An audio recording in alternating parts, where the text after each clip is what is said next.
এবার শেয়ার বাজার কেলেঙ্কারিতে নাম জড়ালো সাকিব আল হাসানের। শেয়ার কারসাজির অভিযোগ ওঠার ৩ বছর পর জরিমানার মুখে পড়লেন তিনি।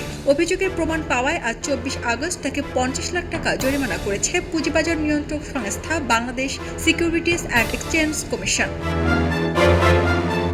এক প্রেস বিজ্ঞপ্তিতে বিএসইসি জানিয়েছে, প্যারামাউন্ট ইন্স্যুরেন্স কোম্পানি লিমিটেডের শেয়ার দরে কারসাজির ঘটনায় সাকিবকে এই জরিমানা গুনতে হবে। একই ঘটনায় আরেক বিতর্কিত সরকারি কর্মচারী আবুল খায়ের ওরফ হিরুকে ২৫ লাখ টাকা, ইশাল কমিউনিকেশন লিমিটেডকে ৭৫ লাখ টাকা, মোনার্ক মার্ট লিমিটেডকে ১ লাখ টাকা, আবুল কালাম মাদবরকে ১০ লাখ টাকা জরিমানা করেছে বিএসইসি।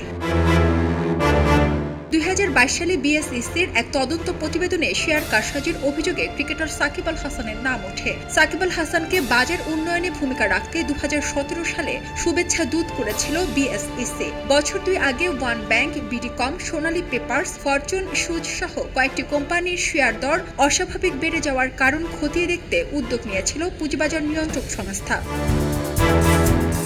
প্রাইমারি রেগুলেটর হিসেবে ঢাকা স্টক এক্সচেঞ্জ তদন্ত দল গঠন করে অভিযোগটি খতিয়ে দেখে। দুটি প্রতিবেদনে সাকিব এবং তার মালিকানাধীন প্রতিষ্ঠান মোনার্ক হোল্ডিংসের নাম আসে।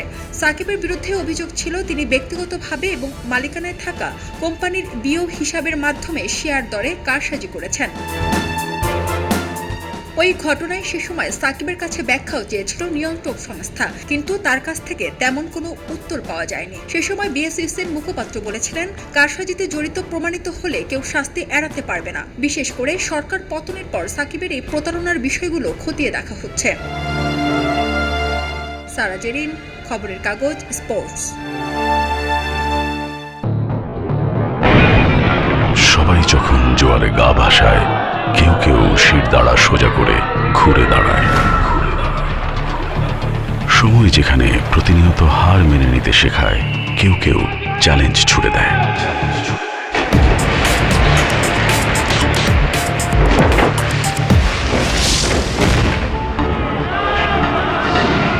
পক্ষপাতের ভিড়ে আজ থেকে কোনো পক্ষ নয়, খবর হবে নিরপেক্ষ।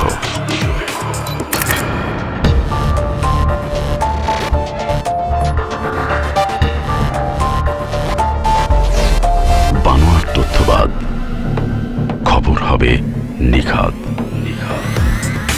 ভেঙে গুজবের শিক, খবর হবে নির্ভীক। এলো মুক্ত চিন্তার স্বাধীন দৈনিক খবরের কাগজ।